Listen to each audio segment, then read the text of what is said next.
Welcome to easy சமையல். இப்போ நம்ம கிச்சனில் ரவா லட்டு செய்ய போகிறேன். இப்போ கேஸை ஆன் பண்ணிக்கிறேங்க.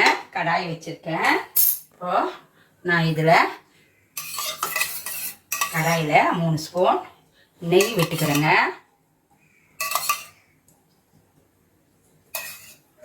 நெய் நல்லா சூடியாகட்டுங்க.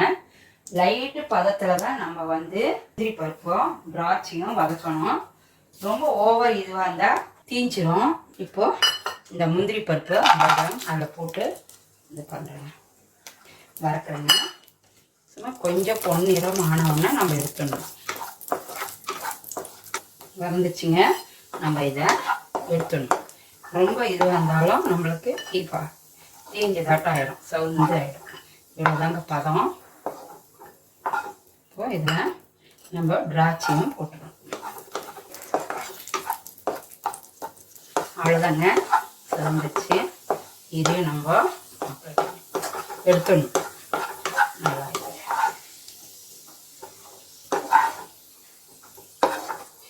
ஒரு ஸ்பூனு நெய் விட்டுக்கணுங்க. ஏன்னா ரவை வறுக்கணும்.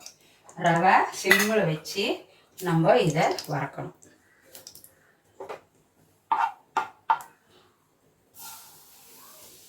ஒன்றரை கப்பு ரவை, இது 1 கப்பு போட்டேங்க. இப்போ அரை கப், 1.5 கப்பு ரவை, 1/4 கிலோ ரவை.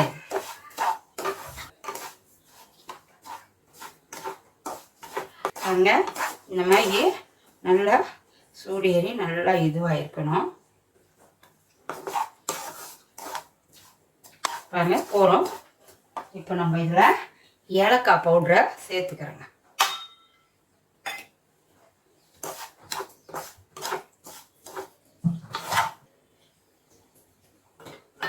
அவ்வளோதாங்க.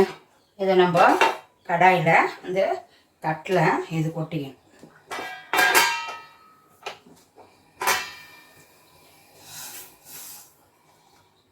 இப்போது தட்டில் கொட்டியாச்சு. இப்போது நான் ரவா லட்டுக்கு சர்க்கரையை அதில் ஆட் பண்ணுறேங்க. 1 கப்பு சர்க்கரை,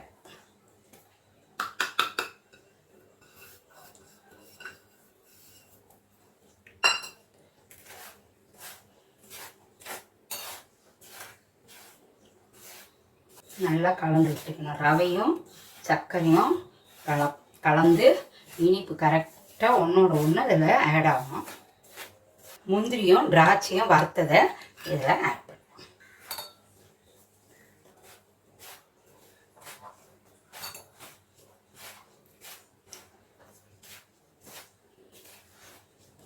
இப்போது இதில் கொஞ்சம் நெய்யும் ஆட் பண்ணிக்கோங்க.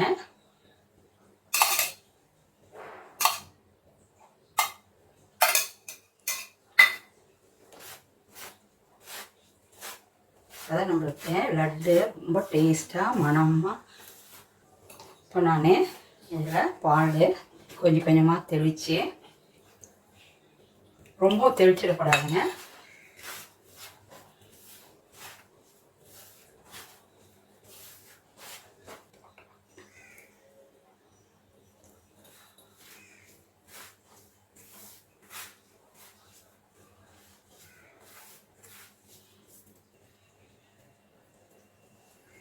பாருங்க லட்டு எவ்வளோ அழகாக வருது பாருங்க, உருண்டை.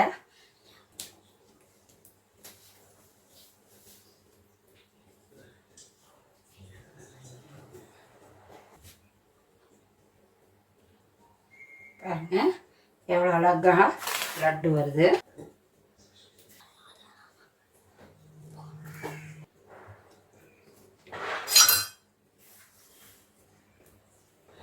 ரவா லட்டு ரெடி ஆயிடுச்சுங்க.